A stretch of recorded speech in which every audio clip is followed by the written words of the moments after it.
विप्लवी पुस्तकालय के मोहब्बत बाग में, और हमारे साथ बेगूसराय जिले के दिग्गज हैं। और मैं चूँकि बेगूसराय जिले में बिहार की औद्योगिक राजधानी में हूँ, तो बात तो करनी ही है बेगूसराय जिला के परिदृश्य में। तो हम शुरुआत करते हैं हमारे प्रवीण जी से।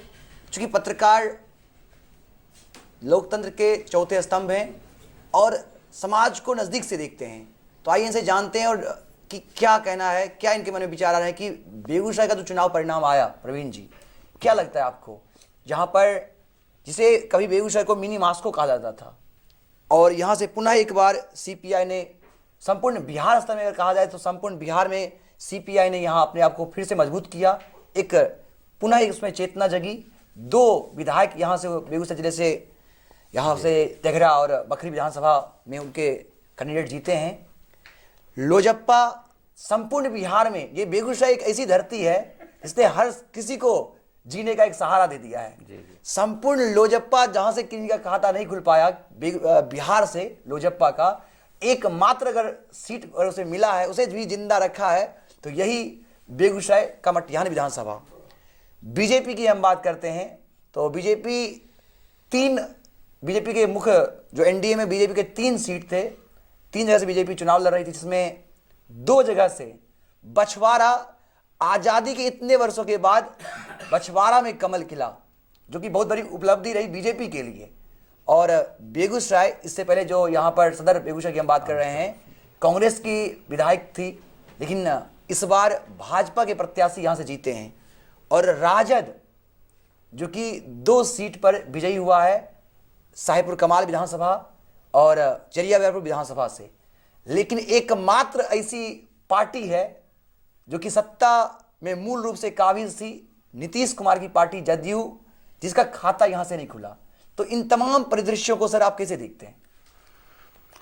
देखिए, दरअसल इस बार का जो चुनाव है उसमें फिर महागठबंधन और एनडीए जो आमने सामने थे, और एक पार्टी, ऐसी पार्टी जिसका नाम आपने लिया कि मटिहानी में उसका खाता भी खुला, वो पार्टी बिहार के चुनाव परिणाम को भी काफ़ी प्रभावित किया है। और वही कमोबेश यहाँ भी चुनावी गणित को बनाने और बिगाड़ने का काम किया। आप जहाँ जहाँ लोजपा के कैंडिडेट थे, वहाँ वहाँ उन्होंने चुनाव के नतीजों को बदलने का काम किया। जीत उनकी नहीं हुई, एक जगह मटिहानी में हुई, और वो मटिहानी में इसलिए हुई कि जो आदमी 1 महीना पहले विधायक बनने की सोचता है, फिर नॉमिनेशन कराता है और अचानक से वो फील्ड में आता है और वो जीत जाता है, तो वह उसकी उपलब्धि नहीं है। सामने वाले जो जीत गए हैं उनकी उपलब्धि वो नहीं है।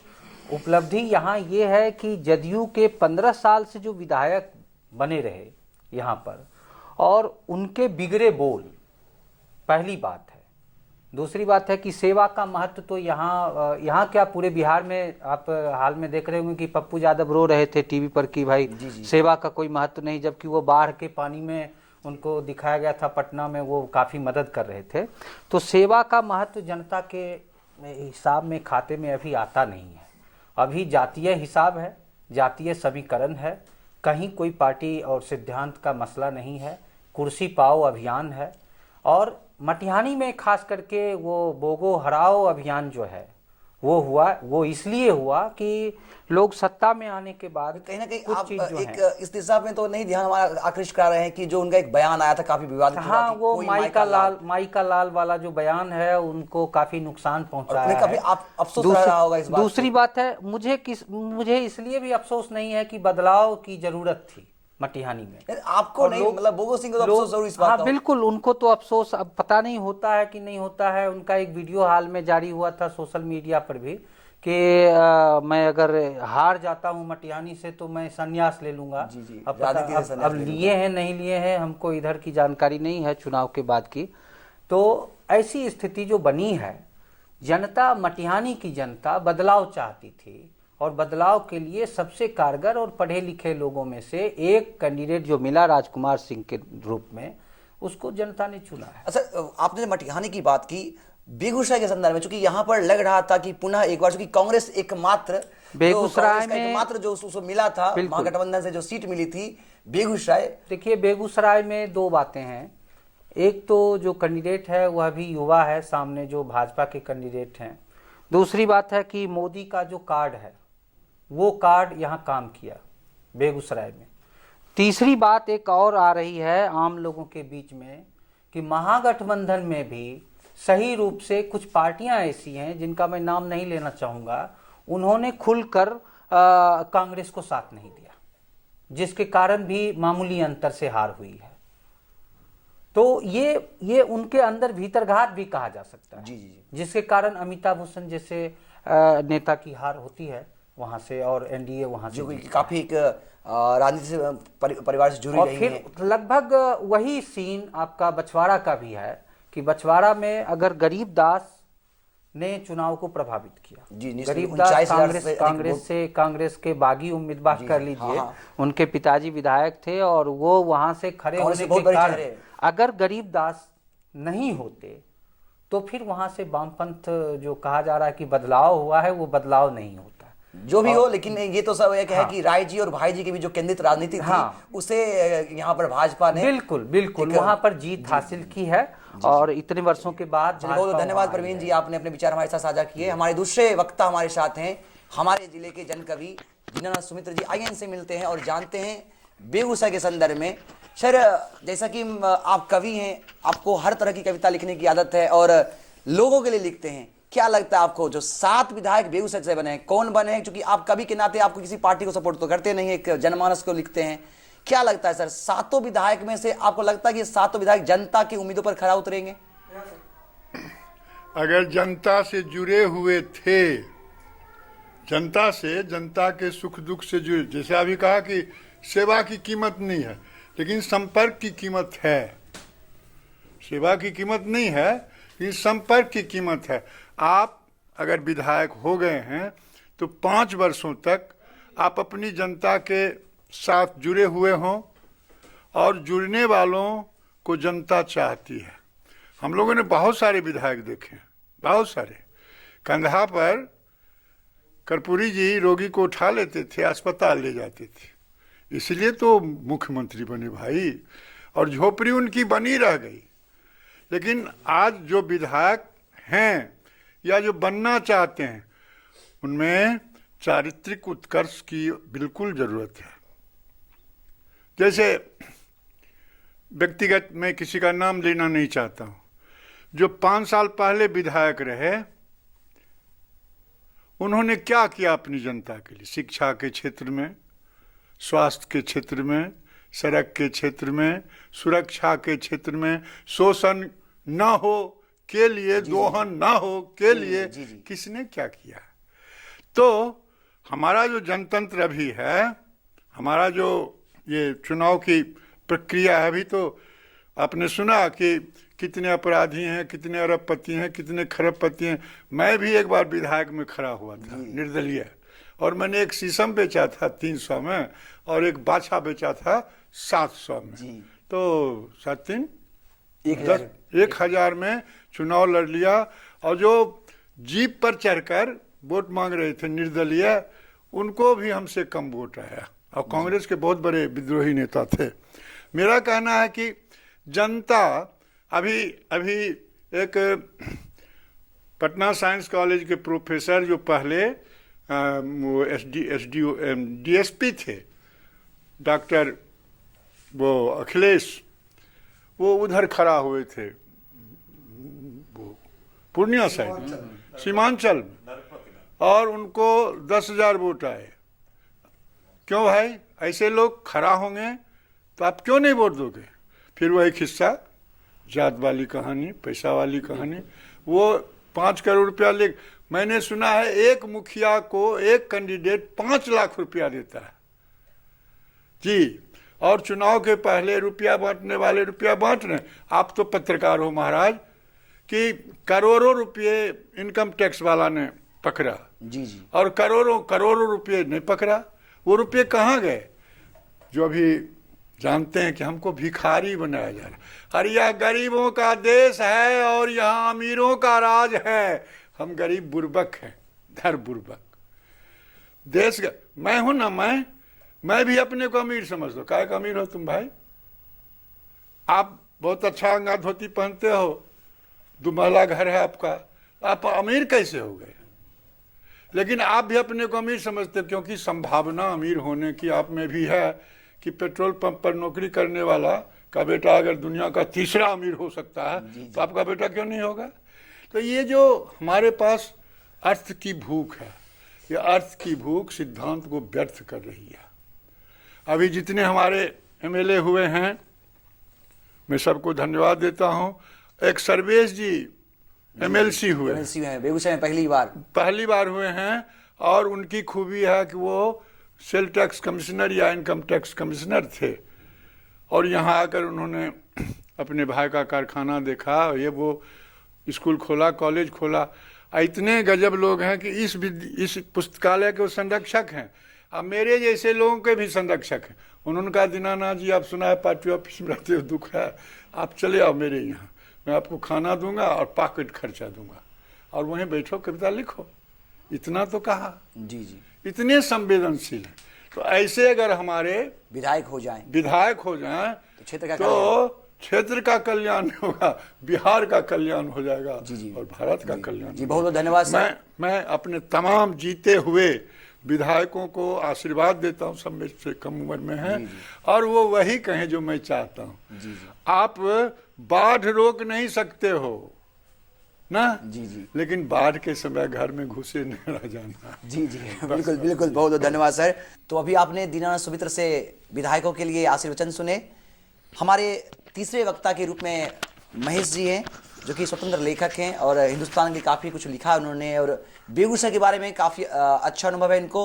विशेषकर जो कांवर झील संपूर्ण एशिया में एक पर्यटन स्थल के रूप में जाना जाता है, काफ़ी प्रसिद्ध है, लेकिन दुर्भाग्य है कि बेगूसराय और बिहार में उसको वह पहचान नहीं मिल पाई। तो आइए इनसे जानते हैं कि महेश जी, क्या लगता है आपको कि जो भी विधायक यहाँ से जीते हैं, जो बिहार की औद्योगिक राजधानी है ये बेगूसराय, नवलखा मंदिर, श्री कृष्ण बाबू का वह नमक सत्याग्रह गढ़पुरा, फिर कांवर झील पक्षी विहार मझौल, इन सबों को पर्यटन स्थल के रूप में बनाया जाएगा या सिर्फ चुनावी वादे ही रह जाएंगे? बेगूसराय की राजनीति और विगत बिहार विधानसभा चुनाव एक दिलचस्प वाकया है, और राजनीति का जो तंत्र चल रहा है, आज़ादी के बाद जो राजनीति थी वह चरित्र के साथ की जाती थी, बहस मुहावसे के साथ की जाती थी, विचार अभिव्यक्ति के साथ की जाती थी। धीरे धीरे वह राजनीति जो है सो चालाकी से की जाने लगी, और अब की जो राजनीति है वह चांडाली से की जा रही है। तो इस चांडाली के राजनीति से बेगूसराय भी कोई अछूता नहीं रहा। आज़ादी के बाद यहाँ जितने भी विधायक हुए 1952, 1957 और 1962 तक, वो काफ़ी, या 1967 तक भी, वो काफ़ी अच्छे और संवेदनशील लोग थे और उनकी समाज में अच्छी पकड़ थी। लेकिन और इसी दरमियान बेगूसराय का औद्योगिकरण भी हुआ,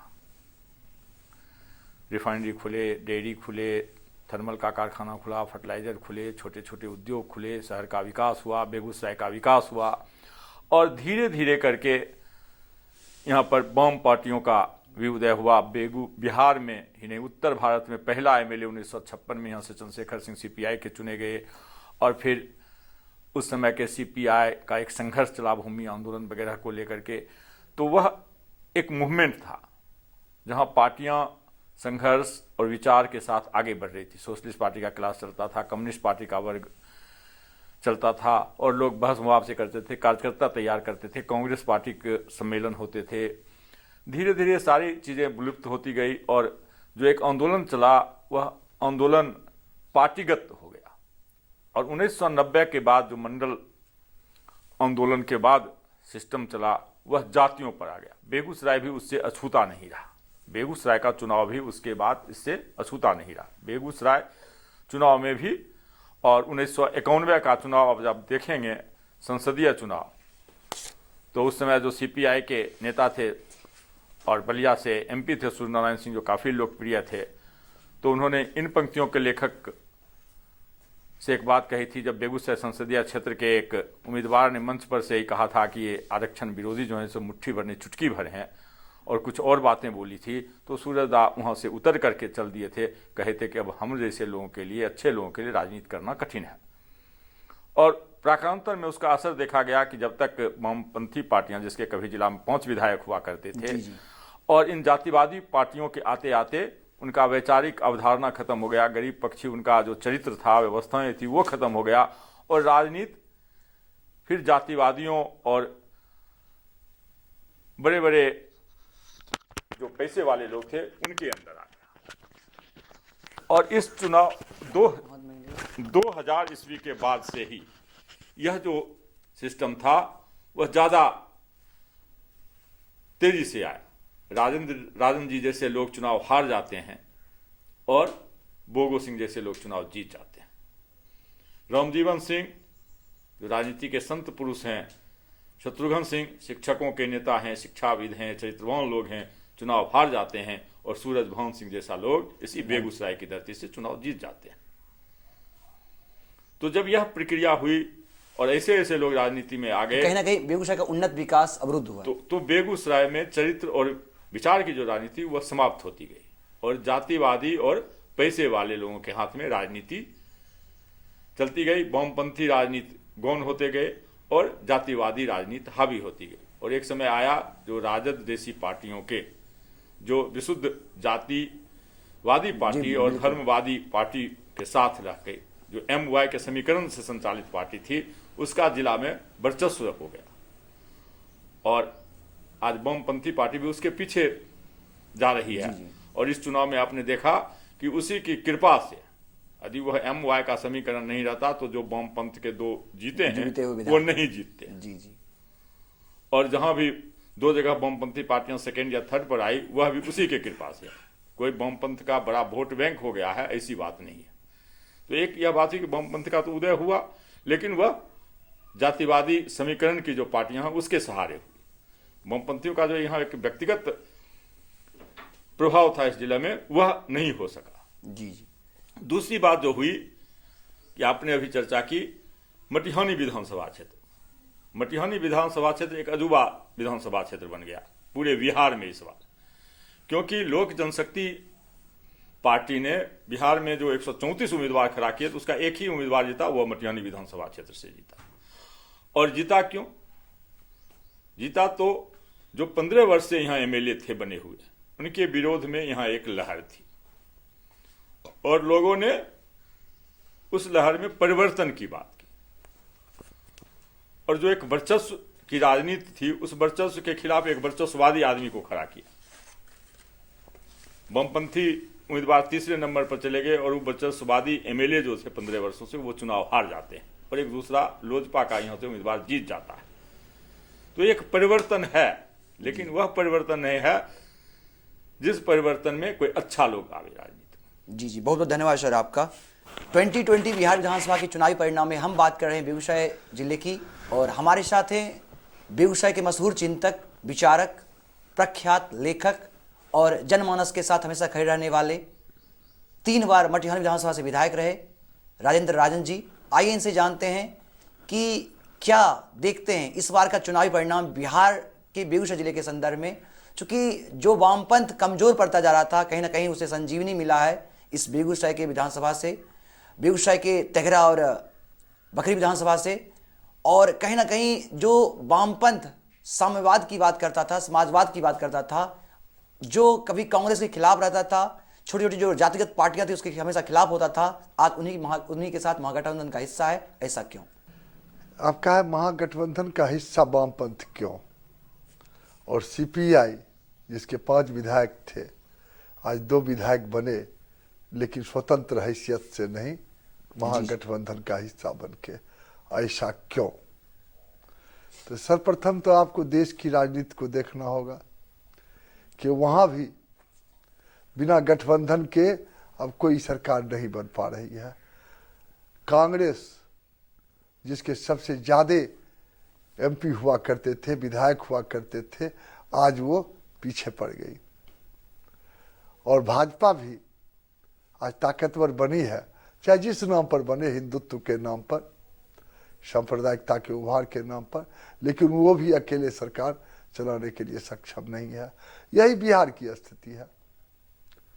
और बिहार में भी बिना गठबंधन की कोई राजनीति अभी नहीं है, न चल पाएगी। इसीलिए कि सभी पार्टियां अब सिकुड़ गई हैं और उनको किसी न किसी के कंधे पर बंदूक रखना है। तभी वो निशाना लगा सकते हैं। तो इसीलिए एनडीए पर निशाना लगाने के लिए महागठबंधन एकमात्र विकल्प था। जिस महागठबंधन में बिहार में चिराग पासवान ने घर में आग लगी, घर के चिराग से आग लगा दिया और नीतीश कुमार के अधिकांश जगहों में जहां जीत होती उसको पराजय में बदल दिया। अपवाद है मटिहानी जहां लोजपा का जीता है, ये लोजपा की जीत नहीं है। ये जीत है जो नकारात्मक संदेश 15 वर्षों में जो इस विधायक वर्तमान विधायक थे, नाम लेना उचित नहीं है, अब वो नहीं रहे, अतीत बन गए। इसीलिए एक कहावत है मुसलमानों के बारे में, कहा जाता है कि अगर वो किसी के कब्र में लाश दफनाने जाते हैं तो कहते हैं इनकी बदी को भूल जा, हर नेकी को याद कर। तो इसीलिए आज उनकी बद को हम भूल जाएं, नेकी को याद करें कि कितनी बड़ी ताकत वो बन गए और आवरण बन गए अपने तमाम काले धंधों का, और उसी तरह का संदेश दिया। उस संदेश के विरुद्ध तो प्रबुद्ध जनों ने जो उस संदेश को चुनौती के रूप में लिया, उसका जवाब दिया। इसीलिए कि पैसे का जोर चला ही। पहले 500 रुपये एक वोट परिवार में जितने थे उसके हिसाब से लिफाफा, इसके बाद 1000 रुपये के हिसाब से अजिस में पकड़ा गए और उनको हाजत में धरती की गोद में बैठना पड़ा। तो ये सब नाटक हुआ और उसका परिणाम भी है कि इतना वोट आया। और उनकी सुनियोजित चाल थी कि जो हमारे मुकाबले खड़ा हुआ है लोजपा का, जिसके बारे में कह रहे इकलौता सीट, वो कांग्रेस का दावेदार था।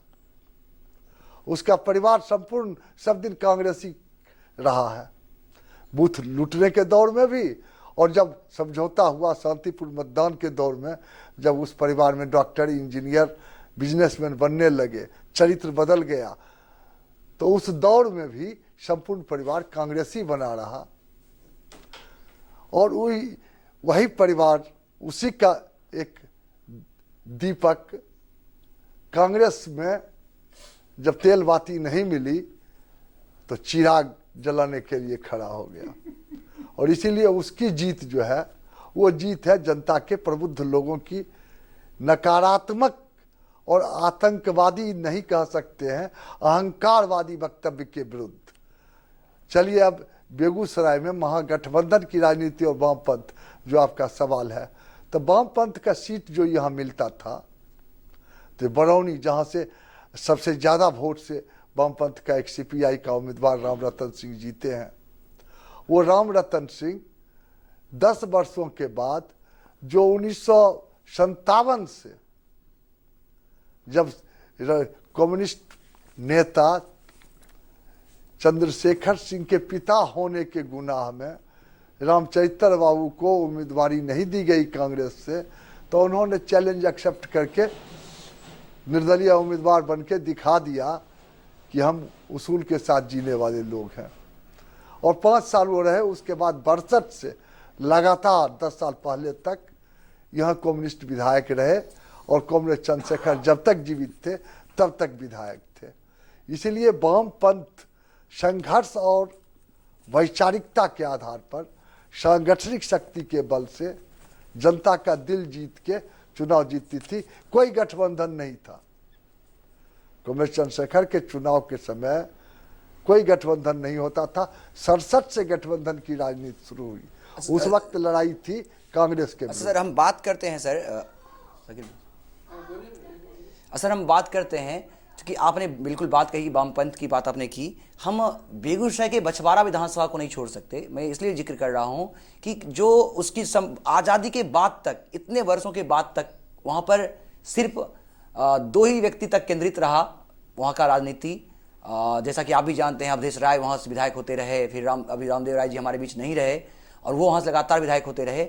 इसके अलावा कुछ लोग आए, कुछ दिनों के लिए बने, लेकिन फिर भी दोनों के बीच में ही केंद्रित रही। लेकिन इस बार भाजपा सफल रही वहाँ से भी। सर, इस पर क्या कहेंगे? देखिए, बछवाड़ा के पहले हम बखरी की चर्चा करेंगे।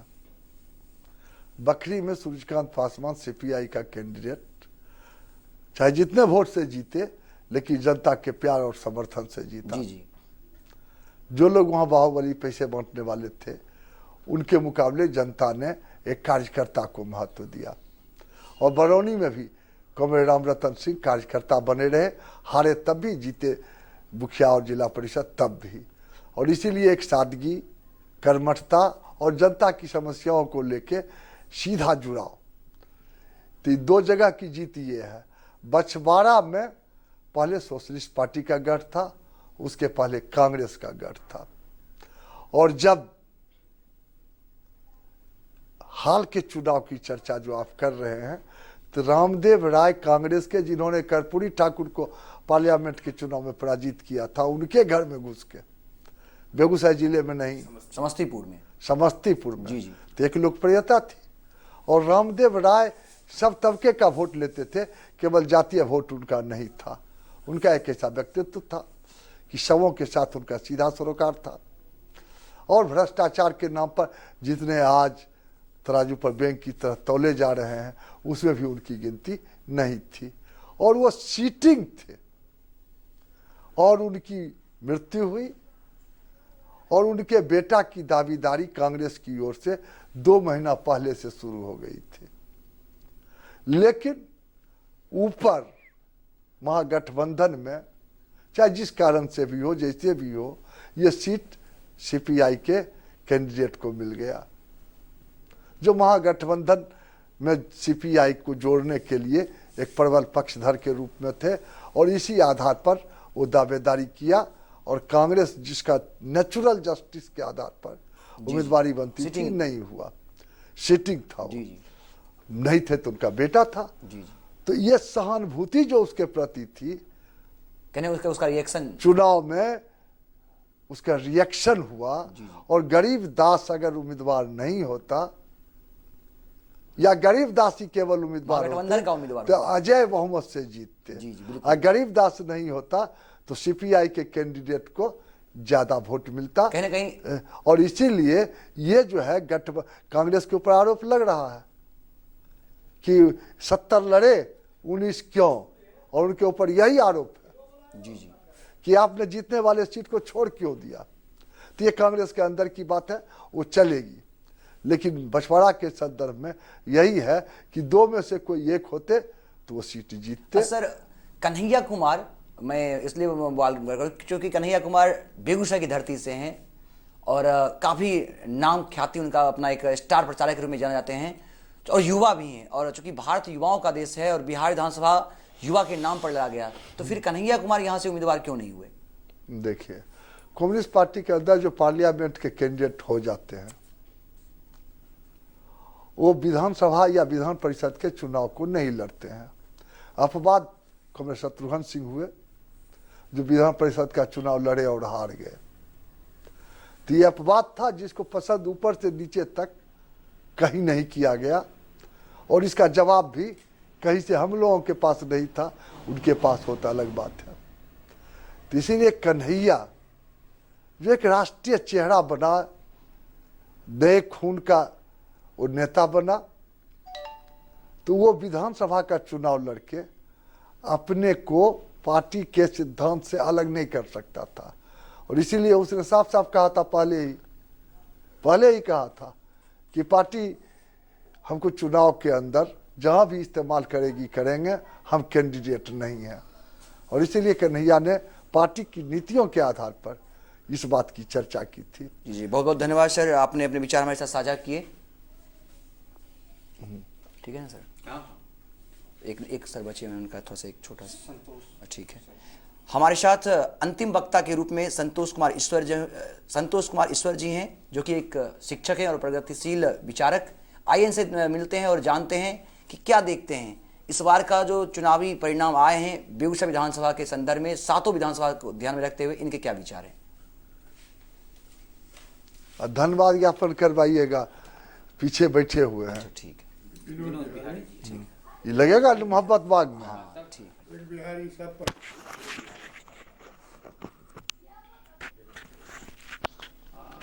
हाथ में लेके बोल दीजिए सर, हाथ में, बस थोड़ा सा बोल। ये मोटरसाइकिल ड्राइवर नहीं नहीं नहीं, वो जी गौरव जी, जी जी केवीओ स्टूडियो की तरफ से आपने सारे क्वेश्चन दाग चुके हैं और जवाब भी आपको मिल चुका है। जो आपका छोटा क्वेश्चन हो, परवीन जी तो बड़े बड़े बड़े क्वेश्चन और सारे क्वेश्चन के जवाब ले चुके हैं। और एक बहुत अच्छी बात हुई आज, बहुत सीखने का मौका मिला हम लोगों के जैसे लोगों को भी, चूँकि बहुत तरह के काम में हम लोग व्यस्त रहते हैं। जितना आप लोग सोच सकते हैं आपके अपने जी, पेशा के बारे में, जी, जी। उतना हम आपको ये नहीं दे सकते हैं। फिर भी एक चीज़ हुआ कि जवाहरलाल नेहरू जी का फूलपुर से जो चुनाव था, उसमें उन्होंने मंच पर खड़ा हुए और बोल दिए कि दो ही चीज़ चाहिए, सांप्रदायिकता या धर्मनिरपेक्षता। और एक भी इंडिकेशन हो गया कि पाकिस्तान बांग्लादेश बन चुका, देश उस मोड़ पर खड़ा है। और यही निर्णय आज लेने के लिए जनता को बाध्य होना होगा, वहीं उसको शांति, सौहार्द और विकास है।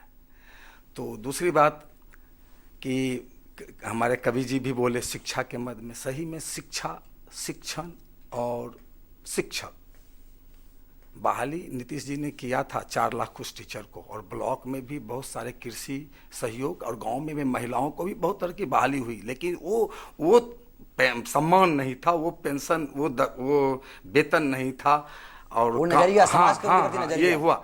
लेकिन ये चीज को हम देखिए, जब तेजस्वी 10 लाख बोलते हैं तो आप भी 19 लाख बोलते हैं, लेकिन नीति में आपका रोजगार है ही नहीं, नीति रोजगार में है नहीं। चूंकि अटल जी जब आए 2004 में, तो उसी समय पेंशन कटअप हुआ, एलटीसी कटअप हुआ, बहुत सारे सुविधाएं काट ली गई, और प्राइवेटाइजेशन नीचे से शुरू हुआ गरीबों का, जब भी उनका पोस्ट प्राइवेटाइज कर दिया गया। अभी देखिए सिक्योरिटी का एक बहुत बड़ा स्कैंडल पूरे देश में चलता है। 12 घंटा वो बबुरबन्ना में दिल्ली में खड़ा रहता है, उसको 1.5 ड्यूटी लगाता है 12 घंटा में, तो कुछ पैसे मिलते हैं। आपके अच्छे अच्छे घर के बच्चे जाके वहाँ काम कर रहे हैं। तो प्राइवेटाइजेशन वहीं से शुरू हो गया। तो काम रोजगार की बात सोचे, वो कहा कि रोजगार देगा कहाँ, सही कहा कि केंद्र नीति बना रहे हैं मेन संसद, और हम इसको पैसा नहीं देंगे तो बहाली करेगा। लोगों ने विश्वास नहीं किया, बहुत सारी बातें हुई। और हमारे भाई महेश भाई भी बोले जात पर, सही में जातवाद और धर्मवाद तो जहर बन के समाज में हमारे गरीबों के विकास की सिर्फ बातें की जाती हैं। हाँ क्या नहीं, एक बात, दरी हम बिछाए तो दरी का तो सब लोग जात बिछाए, क्योंकि वामपंथ भी अपने जात से ही लड़े हैं सभी लोग, फिर भी जीतते थे, जुझारूपन से, सिद्धांत से, अपने ईमानदारी से, संघर्ष से जीतते थे। लेकिन फिर जातवाद में भी लोग वामपंथ को नहीं, कन्हैया को पसंद नहीं किया लोग। सूरजदा भी लड़ते थे, हारते भी थे, और अंत तक उस संघर्ष से आगे रहे।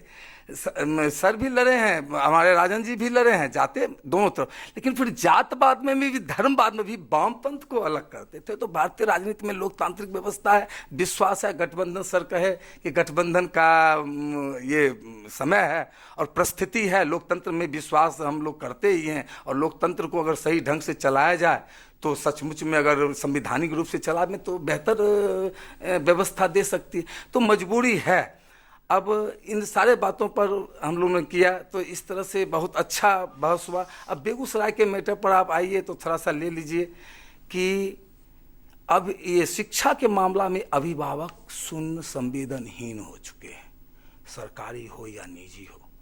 बच्चे जो शिक्षण संस्थान में जा रहे हैं, उस पर गार्जियन को थोड़ा सा सजग होने की जरूरत है। हम शिक्षा जय बोल रहे हैं, शिक्षक बोल रहे हैं, लेकिन जो भविष्य का, भारत का भविष्य है, और जो भविष्य के अभिभावक हैं, वो दोनों दरकिनार हो रहे हैं। बच्चे और अभिभावक दरकिनार हो रहे हैं।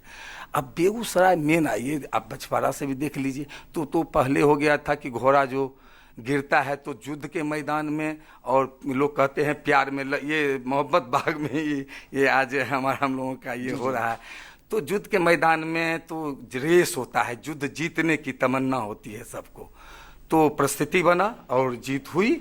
और दूसरा बेगूसराय, बछवाड़ा में जैसे देखिए, ये जो है ये भी बढ़ना चाह रहा है और ये बढ़ चुका है, इसका ग्रोथ रुक जाएगा, ये क्या होगा, आगे बढ़ेगा। तो ऐसे कार्यकर्ता भी को जिस उत्साह से लगना चाहिए, कहीं ना कहीं कैंडिडेट का हाँ, चयन- नहीं वो नहीं करे, जो उत्साह से नीचे के कार्यकर्ताओं को लगना चाहिए था, शायद उनमें नेचुरली नहीं आया। और 39,000 तो वोट कट ही गया। उतने बड़े संघर्ष के लायक हम नहीं हुए कि उसको पाट सके। ये हो गया राजवंशी जी जीते चरिया बरियारपुर से, तो समय है, परिस्थिति है, हर क्षेत्र से जुड़े नहीं रहे हैं, लेकिन वहाँ लेकिन का क्षेत्र से जुड़े हुए नहीं, लेकिन मंजू वर्मा लेकिन को हाँ, वहाँ की जनता ने लेकिन पसंद नहीं उनके किया। जो कुकीर्त हुए थे, लोगों ने अपने दाग को धोने लोगों ने के उन्हें लिए, पसंद नहीं किया, जो इसलिए लोग विकल्प के रूप में। अपमानित, चरिया बरियारपुर के लोग अपमानित हो रहे थे, तो वो बेनिफिट उनको मिला, शुभकामना है उनको भी।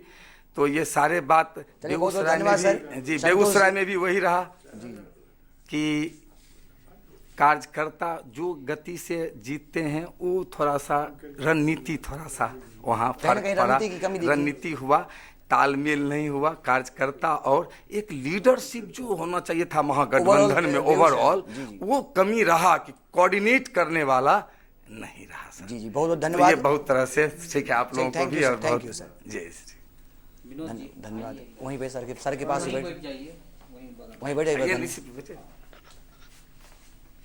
माइक लगा दीजिए ना। अच्छा ठीक है, ठीक ठीक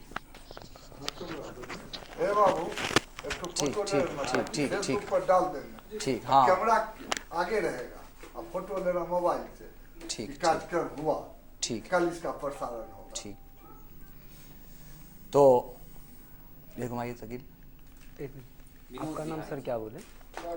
जी। गौरव पाठक। जी जी, मेरा नाम गौरव पाठक है। रोशन सर का थोड़ा सा जिक्र कर दीजिएगा। Doctor Roshan Kumar, ENT। तो अभी हमने बिहार विधानसभा के बेगूसराय जिले के संदर्भ में चुनावी परिणाम पर चर्चा की है।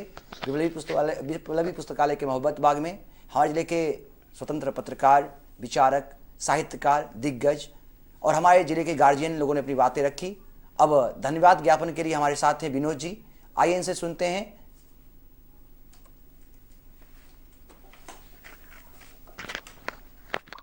सर्वप्रथम मैं KV स्टूडियो को धन्यवाद देना चाहूँगा, जो आज दीपावली के इस मौके पर जो चुनावी मुद्दों को लेकर लगभग कई घंटों से विचार चल रहे थे, विमर्श चल रहे थे, इसके संदर्भ में, और डॉक्टर रोशन कुमार, खगेंद्र वैभव अस्पताल, ENT, उनको भी मैं धन्यवाद देना चाहूँगा कि उन्होंने बेगूसराय चुनाव और विधानसभा चुनाव के लिए जो आज ने मुद्दा रखा गया, और यहाँ पे जितने भी दिग्गज लोग मौजूद थे अपनी अपनी चर्चा को रखे।